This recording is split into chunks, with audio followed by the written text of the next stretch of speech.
I'm Kyle Malnati, your host of the Calibrate Real Estate Podcast. At Calibrate, we exist to help people create generational wealth through real estate.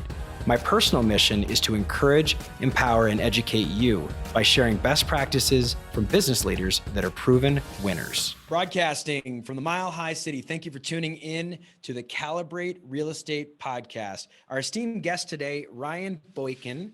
Ryan is co-founder and partner at Atlas Real Estate. Kind of a fun distinction that Ryan and I share together is we were both honorees of this tremendous accolade called Denver Business Journal 40 Under 40, which, Ryan, that just means that we're getting a little bit older.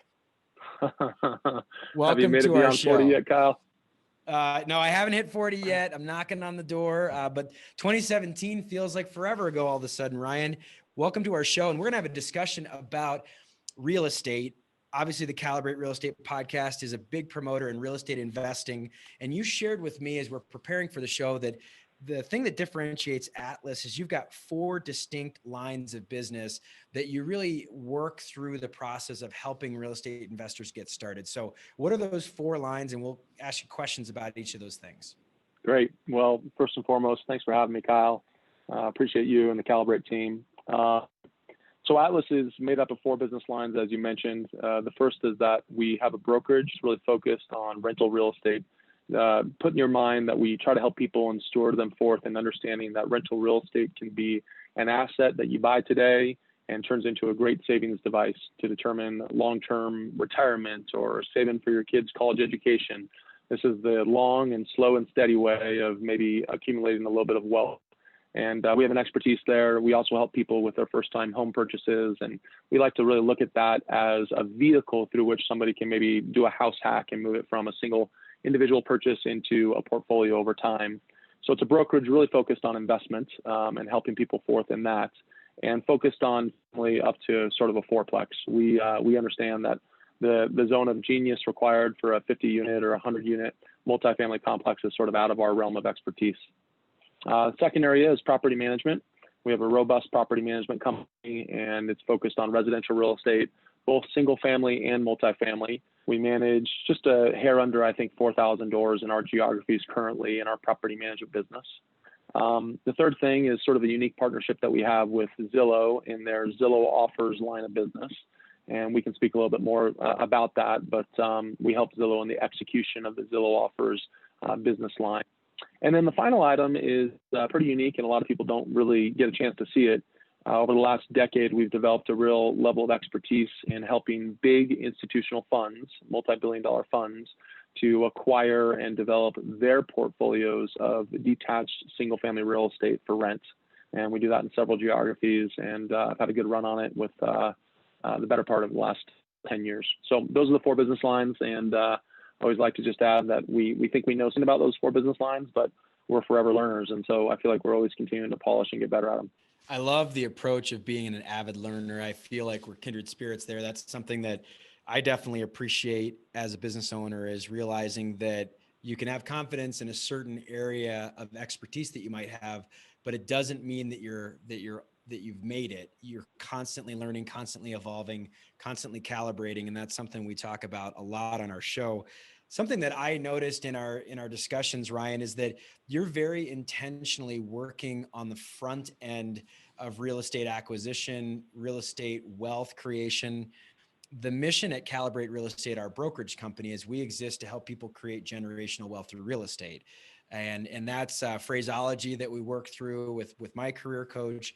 But I see that is something that you've done intentional steps to avoid what the trap that a lot of people do, which is, how do we get bigger? How do we scale? How do we get to 50 units, 100 units?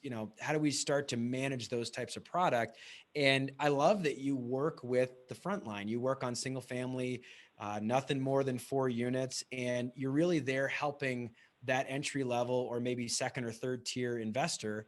And then you're also able to work with these institutional brands, which I'm sure they're like, thank goodness there's someone that can really scale our smaller investments. How did that happen? Was it by happenstance? Was that intentional? And I'd love to learn more about kind of thinking small between 1 and 4 units. I think what I love most about your question is that you sort of phrased it in a way that speaks to your mission. and speaks to the heart of what the company is. Our mission at Atlas is to uplift humanity through real estate. And that's a bold statement, uplift humanity through real estate. And so then you kind of backtrack on that a little bit. And you say, well, using real estate, how can we really dissect and understand how we can be accretive to the human journey? And specifically on this level, I identified several years ago, it sounds like you had a similar identification, Kyle, that we have a systemic difficulty in our populace in America today. And that is, there's no good way to save money anymore. In prior generations and even generations prior to that, my grandfather's generation, there was pension funds, and you stayed at the same company for 10, 20, 40 years, and there was stability in a 401k and how you would invest those funds, so that at the end of the day, when you're 65 years old, there was a level of certainty that you could survive. And so this came from a thought exercise that I had of how do we develop and understand what survival is as a human? Well, certainly we need food and clothing on our back and a roof over our head. In addition to that, we need deep relationships and deep community. And in addition to that, we need to know that in the future, somewhere down the line, 10, 20, 30 years from now, we won't be a burden onto our community. It won't be difficult to put those same basic needs around us. And so then I began to dissect that notion, and it turns out that we live in an environment right now where I think over 50% of the baby boomer generation, the biggest generation of our populace's time, has less than $100,000 in the bank for retirement. And when you then realize that, you realize that we have a systemic difficulty of people don't have a reliable way just to save money. And so it began there. And it also began with my own personal plight of how do I send my kid to college? I got one kid, he's 11 years old. I went to DU, loved DU. When he was born, I went down there and I talked to the chancellor at the time and said, hey, level with me. When my kid's 18, what's it going to run me? And he said, it's going to be $400,000 for a 4-year college education when he's 18. Here it is 11 years later. I can see the writing on the wall now. And I went home and I immediately did the math. I'm a math guy. So I said, if I do a 529 college savings plan, and I got 8% return on my investment for 18 years, how much money would I have to save every month for the next 18 years to have a reasonable chance of getting to the $400,000? And it turns out that it was $1,000 a month, every month for 18 years with an 8% IRR for each kid that I had. And I just didn't think that was tenable. I didn't think that was realistic, not only for myself to get the 8% and do it $1,000 per month for each kid, but also to do it for 18 years.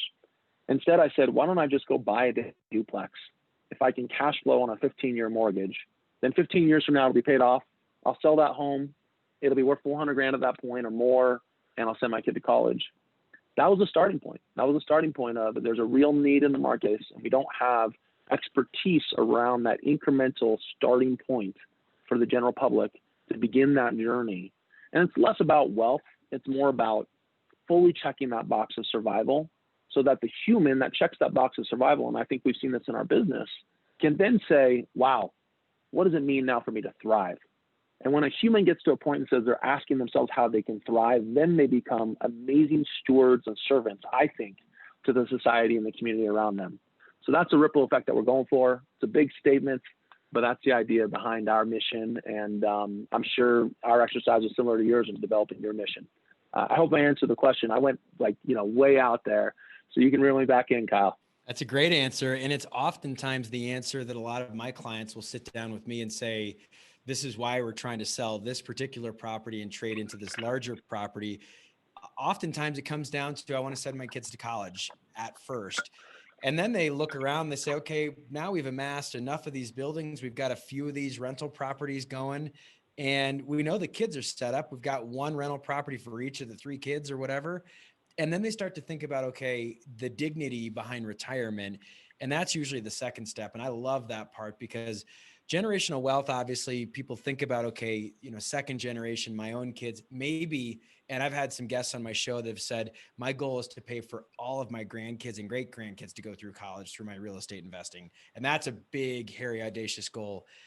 At the same time, I think it's really important for a lot of people to realize that real estate has this amazing vehicle of cash flow for retirement. And, as people look at healthcare expenses increasing and all these different things that are going on in our world, it can be a tremendous driver for once the kids go through college. Because I agree, that's usually the first line of defense. People think about it that way, but then it becomes a lifestyle. And I would love for you to get into that part of it, the retirement vehicle, because I think that's a good secondary step. And then finally, the impact, because I can tell that this is something you've thought through, and I've heard a few different thought leaders talk about that, the impact that you have on the tenant and landlord discussion, because I think it is important to be an appropriate steward of these rental properties, that we're not going to try to operate a property that would be unbecoming of the owner and that the tenants would feel like a slumlord operates. And so a couple of questions rolled up in there. Let's talk about retirement. And then let's also talk about creating a dignified experience for the tenants. Yeah, it's great. On the retirement level, and I think on the investing into real estate level, once somebody gets into investing in real estate, they're going to quickly learn that it's a lot of fun.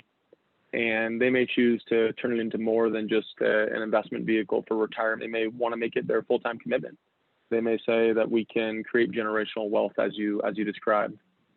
And I think that for each person, that's a great self-reflection story.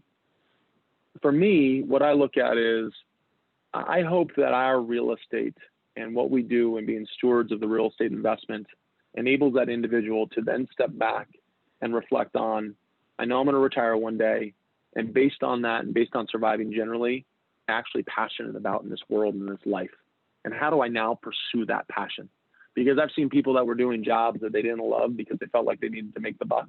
And then they turned around and they said, gosh, I'm going to move to a third world country and go serve people that really need service, or I'm going to be a pastor, or I have a passion for music and I never was able to really express and make it as a musician, but now I can still exercise that passion. And so I think that's where it's really powerful and where I see it on a day-to-day. And I think it's also powerful, and we marry the investment component with the property management component, because the last thing that you want to do is equip somebody for a great retirement vehicle, but then hand over to them the burden of property management if they're not prepared for it. And property management is not a burden, but if you're not prepared for it, it can feel like that. And so how do we make sure that we're able to give them a turnkey solution and see them through and be aligned with them in their entire journey? And that drives home accountability for us as well, because if we help them to buy an investment property, well, now we have to property manage it, and we're going to see them every month. And so we're going to be held accountable to what we promised them, and not just greater alignment and greater return. So those are some of my thoughts on the retirement and the passion. The second leg of your question was really about the resident. And let's just dissect this for a moment. You already began to do it.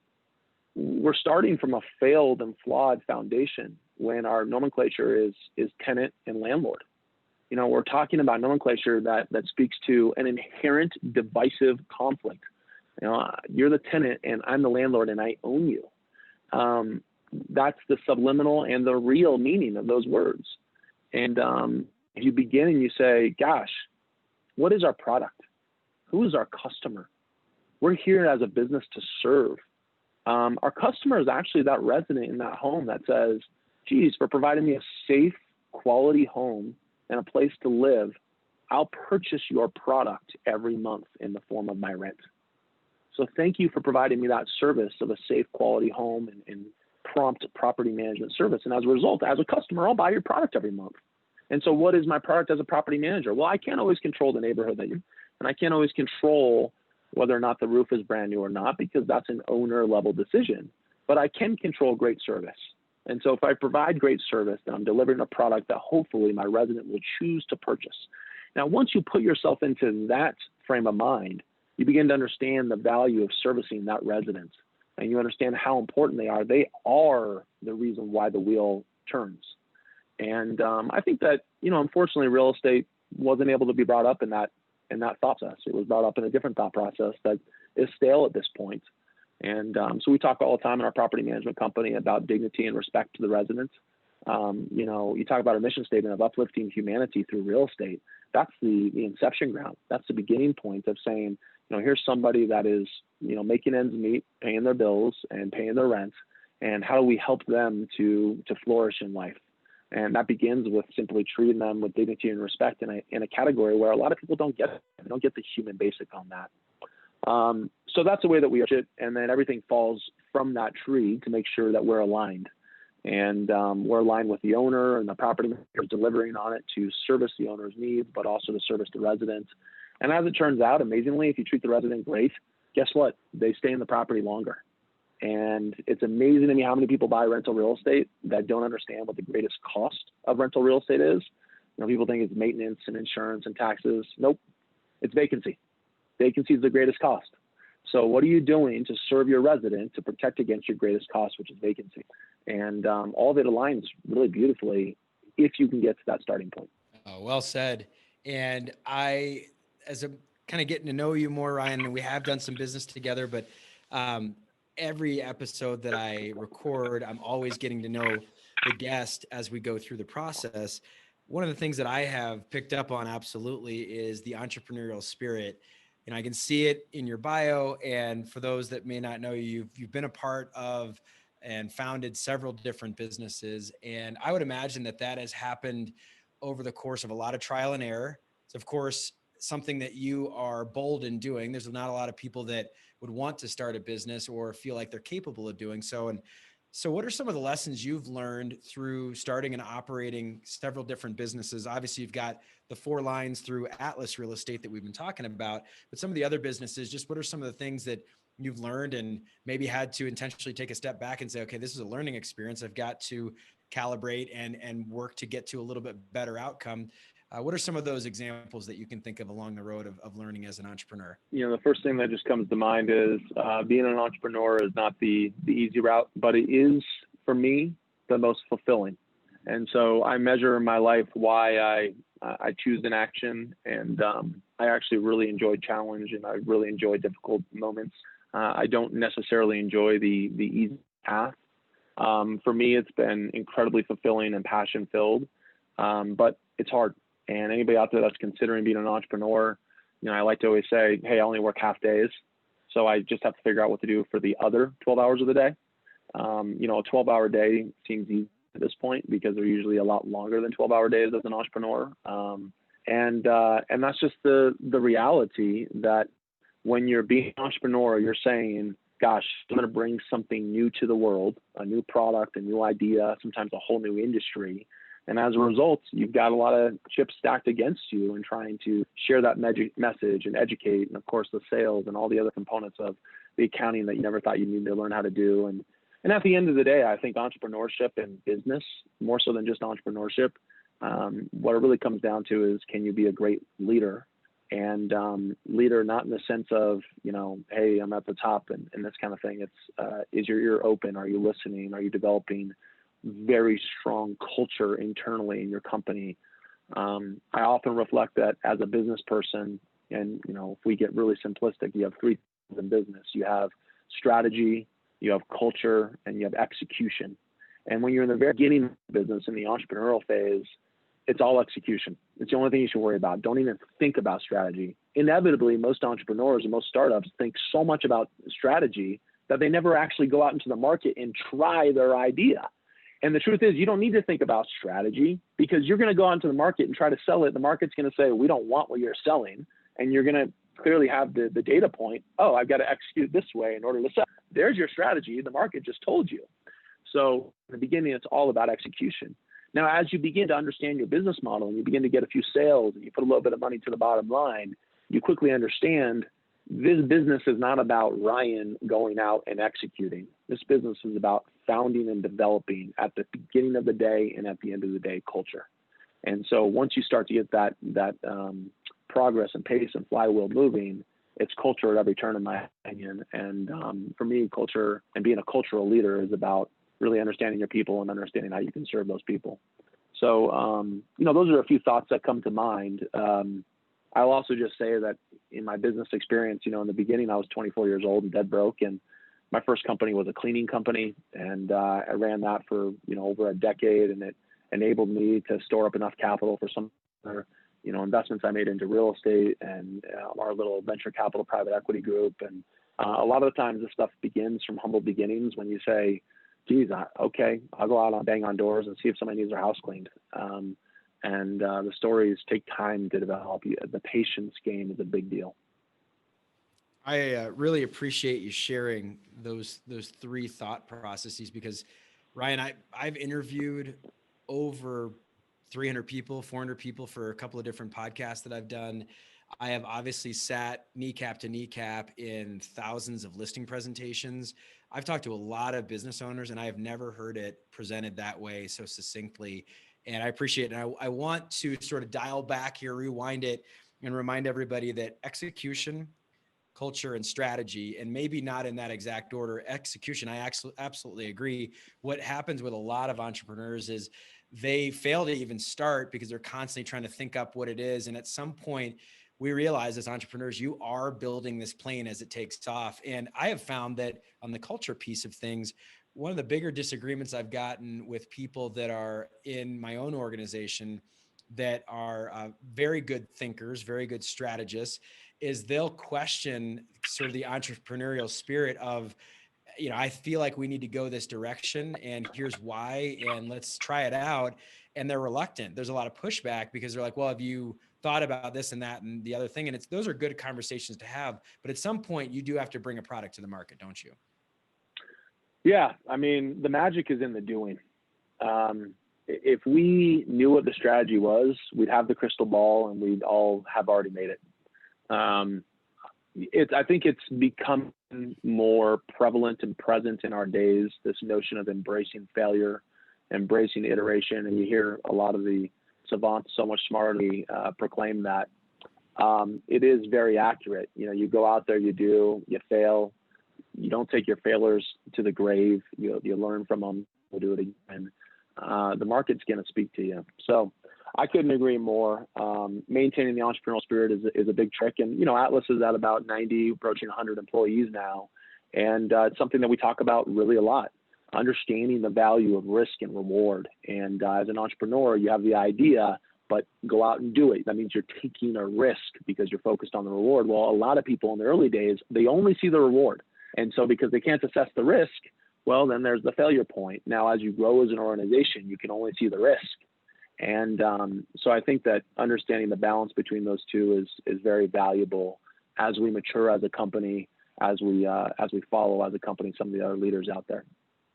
You brought up a point that we didn't really prepare for, but it's just a natural follow-up question.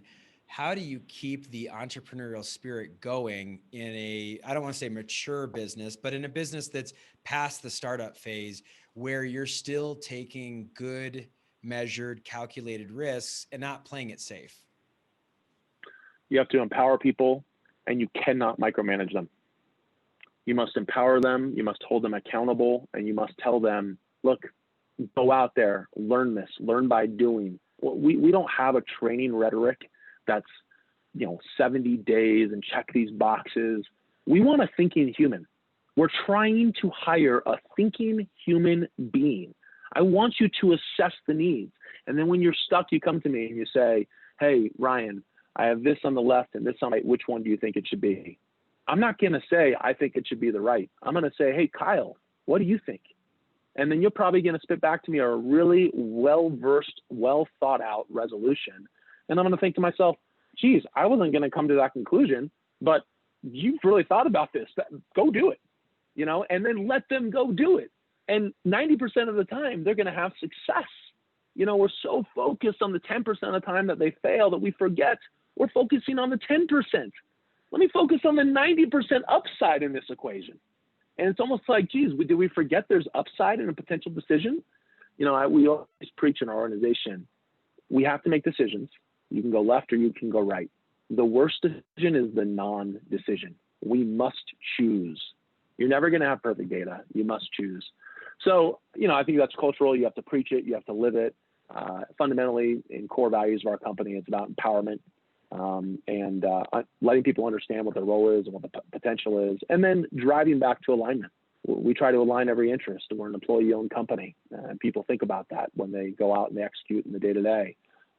We make sure that they, have a great livable wage and a salary, but we make sure that there's shared success if they're successful. So all those come from that entrepreneurial spirit.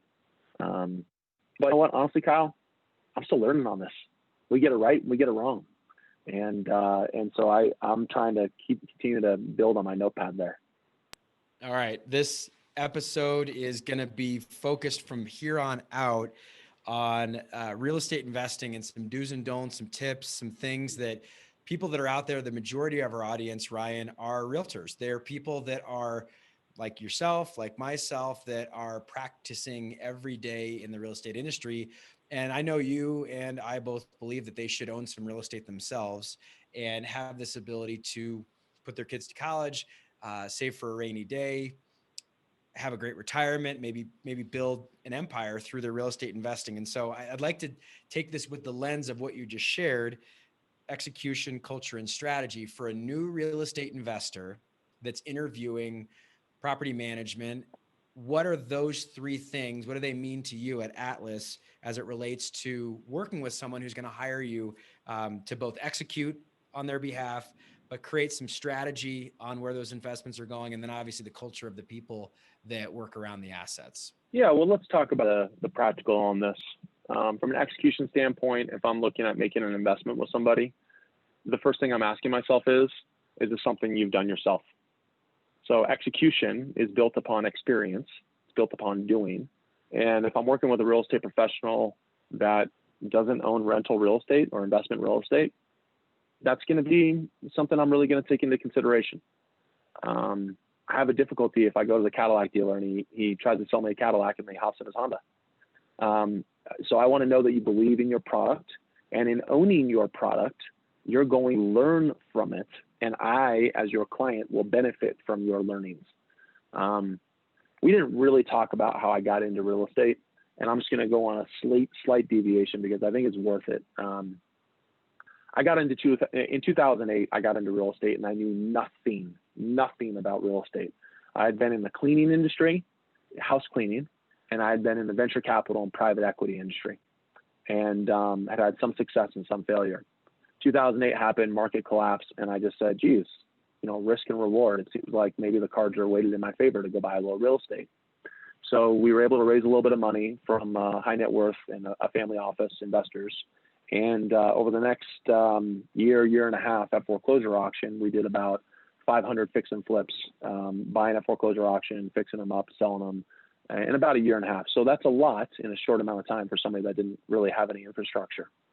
Thereafter, it occurred to me that there was a fundamental flaw with the fix and flip model. And this is where I deviate from some other real estate investors, but it talks about the strategy component. And so I'm feathering in a lot of your question here.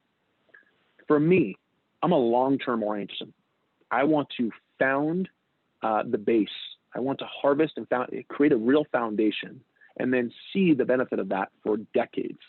And I don't just want that in my real estate investment. I want that in my life at every corner. The way I treat myself today is the way I will feel 10 years from now. The way that I invest into my relationships with my wife and my child, my friends, that will be my infrastructure in those moments when I need to draw from that to pull me out through the muck. It's the same thing in the way that I operate my business. The fix and flip model, you buy a property, you put all this money into it, and then you go sell. And what are you left with? You got some money, you give half of it, 40% of it to the federal government, and then you take what's left and you got to push it all back on black and take all that risk again. I didn't get any benefit from all of my learnings and parlaying it into something built on foundation because I got to start all over again. And so I said, hey, that wasn't the model. Well, during that time, the other thing that I learned is a lot of hard lessons. I had the home that was burnt down by a contractor, arson. I had the drive-by shooting meth house. I had the home that was foundationally weak and we tore it down and had to rebuild. That is the experience through which I'm able to help the next investor not have to learn the hard way. It's really painful when you have a contractor rob Peter and pay Paul because he doesn't have money for this job. And then you have mechanic releases and subcontractors coming to you, banging on your door saying, hey, I need my $50,000. And so how do we protect against that? By doing it. You don't get that education with your master's in real estate. You have to go do the exercise. The next leg of our real estate was in middle of 2009 into 2010, we transitioned everything to a buy and hold strategy. So from the beginning of 2010 or a little bit before that until today, every piece of real estate that we've purchased with long-term lenses, hold it for 10, 20, 30 years. And we own, single family, multi-family, office, retail, mixed use, name it, you name it, industrial, all this stuff. Hold it for the long term. Well, now somebody can come to me and they can say, I want to buy an office building. I have just enough knowledge of owning office buildings to be able to tell them, okay, here's my 3 pieces of information I give you. And if you want to go buy office buildings, I'm not your real estate professional. I'm going to put you in touch with the real expert. Okay. Because I know that I don't know this like the guys that are the complete savants in that category. Now, if they come to me on single family, I don't know anybody that's purchased 7,000 doors of single family real estate in the last 8 years for their own account. So, okay, I think I got the experts there, and that's from the execution and from the doing. And because of that, I can say, okay, this makes sense. Then from there, and from doing this over the long term, if people have a short-term vistage on their single family real estate or their fourplex, we might say, hey, we might not be the right people. You might want to do a flip. That's not our zone of genius. If you want to go long term, then let us share with you our investment thesis. Let us share with you why we think Denver is an amazing place to own real estate over the next 10 years or 20 years. Why does cash flow matter? It actually isn't because of the yield you're going to have. The yield is important, and it's important to get cash on cash return. But the biggest reason why you need cash flow is the market over 10 or 20 years is this, but it's not going to be a straight line up and to the right. It's going to be a roller coaster. And on those dips, how do you make it through the dips? Well, you need to have some cash flow. So they're great to have the yield, but that cash flow keeps you in the game. And then are you working with a real estate professional that understands their city so well, block by block, that they literally can tell you every street address, where it is and what's going on there to say, this is why this segment of the city is breathing and developing and growing, or this is why this segment of the city is maybe diminishing and doesn't have a 10-year-old story because migration patterns are moving away from it, or the school system isn't strong, or there's a real underbelly of crime that we have to be aware of, and that crime may be moving to the south as opposed to the betterment to the north. So I think all those things feather in. The culture component, and I think that's the piece I haven't talked about, I really value people, humans. So from a culture standpoint, you're going to feel that in hanging out with our company. And if your goal is about serving people at some level, maybe it's not a fit.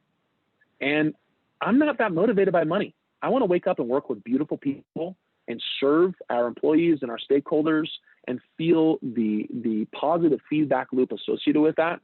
And it's not just about capturing the next deal. I think that the culture part is what guides us towards the right fit with a client relationship. And hopefully the clients are also saying, I'll enjoy working with Atlas. I'll enjoy working with Kyle. I'll enjoy working with Ryan to the extent that it doesn't feel like a chore. It feels like something they're excited for. They're not just trying to grind it out for retirement. They say, this is fun. So the fun is probably, it's a little superficial, but fun speaks to fulfillment and satisfaction and memorable experiences. You're right about all of that. And I think that sometimes what gets lost in real estate investing is the obvious, which is it should be enjoyable. It shouldn't be a grind. It should be something that you feel fulfilled as you're doing. And we've talked about all these different ways that you can do it. Before we get into the tail end of our show, Ryan, I would love to just comment on some things that I've observed about you, but then also ask a question in it. So I think it takes a very special individual to be able to, and I had my career coach actually share this with me as a thought process years ago. He said some of the best business leaders, business owners are able to get really, really high level and then also get super, super close, tactical, very like 5 feet above what the situation is, and then go back up to 50,000 feet and then back down to 5 and just constantly do that back and forth. And I think that that's a necessary trait for successful entrepreneurs. So one of the things that I would like to ask you about is this partnership with Zillow, and then obviously institutional capital, but being able to do it in a space that most institutional capital would say is inefficient or not, let's go and do something that's bigger deals, whatever. Let's talk about that institutional part of your history and your story and what it takes to really work with and be able to have big time partnerships with people like the caliber of Zillow. It's a great question. We speak a lot in our office about where pride and ego have a place in the business setting and where they don't. frankly, I don't think there's many places that those are strong categories. We get stuck on it, and you want to say, oh, I got this win and that kind of thing. And gosh, I just really want to have a deference. When we work with a client, whether it's Zillow or an individual on their first home, it's about serving their needs and their goals. So in both categories, we start the conversation with, what is your goal? And then we ask ourselves, can we deliver on that goal? So when we decided to work with Zillow in a very entrenched form and other institutional capital in the same way, we always begin that conversation. What is your goal? What is your timeline? What does it look like today versus several years from now? And then we ask ourselves internally and look ourselves in the eye, can we service their goal? It's not about our goal in the beginning. If we're looking at our goal in the beginning, then that's a prideful comment of what we want, versus saying that if we're successful in servicing on their goal and we think we can do it, then our goal will follow. Our upside will follow. And so I think that that's probably a seminal starting point. The second one is understanding that big companies like this have been successful because they take a systematic approach to problems. And so we've been successful with them because we've developed systems. We've developed replicable ways that we can execute. And we're an employee company. We do have a brokerage, but our brokers are employees. And that's because we need to develop replicable systems so that we can scale with them. Otherwise, we wouldn't be able to execute on their behalf. So I think those are the two things that call to me most. And then, you're going to have some cultural osmosis with their organizations. If there's a cultural clash on day one between one of those organizations, there's definitely going to be one on day 100 and day 1,000. In fact, you won't get to day 1,000. So it's better to pull the rep cord before it develops. But if culturally you say, we want to continually be a learner, Zillow is a complete leader in every way in residential real estate. It's incredible how much they lead. And leadership also means that we're going to have change. And we try to embrace change in our company. And so that's where we get to learn from the way they do things, because we both culturally embrace change. Great answers. Okay, we're at the tail end of our show. It's always amazing how quick the time goes. And I've got a couple of rapid fire questions for you that I ask all of my guests. If you're ready for those, Ryan. Fire when ready, Kyle. Okay. So I see a stack of books over your shoulder, and I know that when you went to DU and then you have that conversation with the chancellor you mentioned earlier, and you're talking about putting your child through college and all this other stuff, learning's an important thing. And one of the things that I like to ask all of our guests is this concept of Dear Younger Me. It comes from a song that I really like, and sort of the thought process of this song is you've got the writer of the song basically writing a letter to themselves saying, this is what I wish I knew when I was younger. And I've dubbed that, it wasn't in the song, but I've dubbed it as the advice you wish you knew when you were 22. So what are some of these things that you've learned over time that you would impart to someone that's just getting started on their entrepreneurial journey, whether it would be advice you give to yourself, or you've got a younger person in your organization that you're like, this is something I want you to really think about in your early 20s? I think the thing that calls out to me most, and I got this advice, I don't know if I took it perfectly to begin with, but I did get this advice. When I was 13 years old, my father said to me, we were talking about business, and we were talking about business partnerships. And he said, hey, having a partner in business is like being married to somebody that you don't love. I said, well, it's like being married to somebody you don't love. So it was a word of caution about having a partner in business. And I think as an entrepreneur and in the entrepreneurial journey and investing in real estate, partnerships are a real thing. And a lot of times you can't get a deal done without a partnership. And it gave me a real word of caution around partnerships early in my life. But I think that we didn't quite quantify the potential upside. Yes, there's real downside and real risk with a partnership. But I got a business partner at Atlas. His name is Jason Shepard, and he's been with me in the trenches from 2008 to today. And I have many business partners today at Atlas. We're a young company, and all of those are partners in our journey. I got to tell you, it's the most fulfilling thing I've ever done in business, is being partnered with men and women, and a man in Jason Shepard that I love. He's a brother. And it motivates me to a degree that you can't even imagine, that money cannot motivate. And for me, that's what I'm in it for. I'm motivated in life. Ask yourself what you're motivated by. I'm motivated in life solving big problems. So with Atlas, we get to solve the problem of retirement, and we get to solve the problem of treating humans with dignity and respect. Okay, that's a big problem. The other thing I'm motivated in life by is by deep, meaningful relationships. That's my partnership. I get to do both every day I go to work. What a beautiful existence. Well, that's a beautiful way to put it. And I have felt the same way, both pros and cons about partnerships. So I'm glad that you touched on that, because I think real estate, we do see a lot of both partnerships sort of by default, and someone sort of wanders into one and all of a sudden realizes they've got more relational issue than they would have if they were to just do it on their own. And then great benefits. And one of my mentors that I worked with at a company years ago had just shared with me, he's like, if you find the right partner that's a good complement to you, you can absolutely move mountains. And I think that you're accomplishing that, obviously, at Atlas. So last question, Ryan. We've got this has developed over the past year or so, and it's actually a tribute to a former guest of ours. So on episode 5 of this show, and we're now over 150 episodes, my career coach, a guy named Chris Oakley, shared in the answer to that question that he was in a mentoring group in his 20s. And that mentoring group ran through an exercise where they read a book called The Principle of the Path by an author named Andy Stanley. And Andy Stanley has his reader actually write their own obituary. And so Chris had shared with me that that was one of the most pivotal moments in his life in his 20s, writing his own obituary to live out on mission for the next 10, 15 years. And that mission was cut short at 10 or 15 years. He tragically passed away in a hunting accident at the end of 2019. And it was just a real situation for me where I'd interviewed this guy, meant a lot to me. I worked with him in the trenches through all sorts of different things, creating my own business.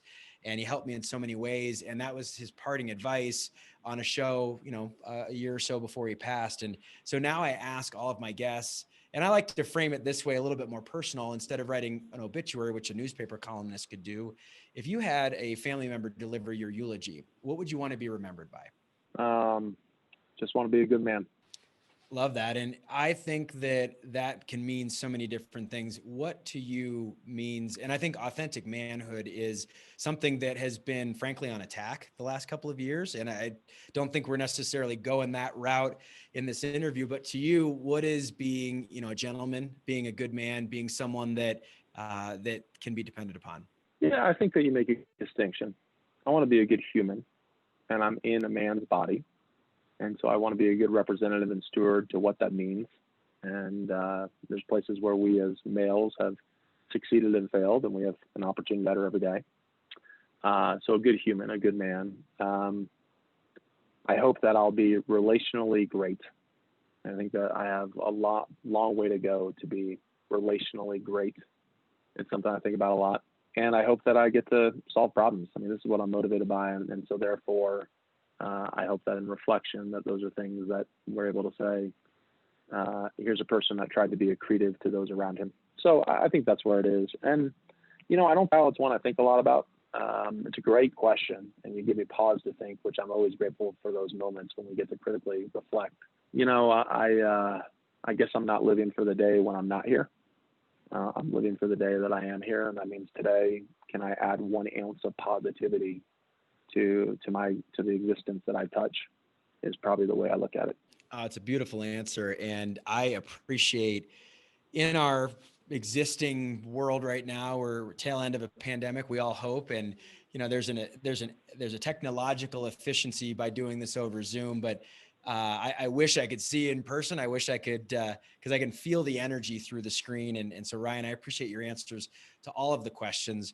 Before we go, I've got just a little bonus question, because I'm an avid learner and I'm curious. And we used to ask every guest this, we don't do it anymore, but what are some of the favorite books that you've read, maybe over your shoulder, that if someone hasn't picked up a copy of this book or that book, that you'd really suggest to some of our younger audience? I absolutely love Power versus Force by David Hawkins. I don't know if that's been quoted on the show. No, I've never heard of that one. That's a good one. Power versus Force. It's been incredibly formative to me in the last several years. As a young person, Atlas Shrugged was very formative to me. And that deals with platitudes and black and white world, which we're not in, but it helped me to understand what it means to try and achieve and do. So there's a couple. But wait, Kyle, I get to ask you one question. Okay, fire away. Mine's not going to be so dense, but I don't know how many guests get to ask you a question. So you got to tell me, what's your favorite nickname so that from now on, it's no longer just Kyle. You and me and the whole world get to get it out there. I'll answer that actually a couple of different ways. So my wife, and I think that every great marriage that I have observed, partners, spouses, whatever term you want to use, have the amazing ability to complement each other. So I'm wide open. I'm very enthusiastic. Probably not a big surprise. I'm in sales. I'm a business owner. My wife owns our business as well. She's co-owner in the business, and she's very reserved, very friendly, very sociable. But one of the things that she loves to do is kid around with me. And so my last name can be difficult to pronounce, Malnati. But what she will always do is call me Mal, M-A-L. And it's really funny because my favorite coach throughout all of high school, my lacrosse coach, just because you'd be blasting something on the sidelines, would call me Mal. And then some of my buddies on the team, that coach's name was, last name was Salazar. And so they called me Sal's pal Mal, and they called him Mal's pal Sal. And so it just stuck, and it was really funny. But what I will share with you, and this is actually a very empowering moment, the other nickname that I got when I was in my early 20s was, I was on my honeymoon with my wife at a sandals resort in Jamaica.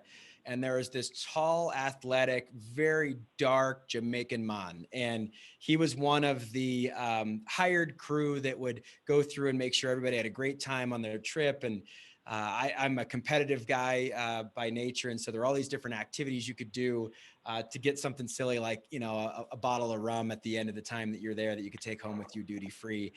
And he was asking me what my name was. And I said, Kyle. And he goes, no, you're not Kyle. You are the Kyle. And I was like, well, what does that mean? He's like, I don't know any other Kyle. You're it. That's you.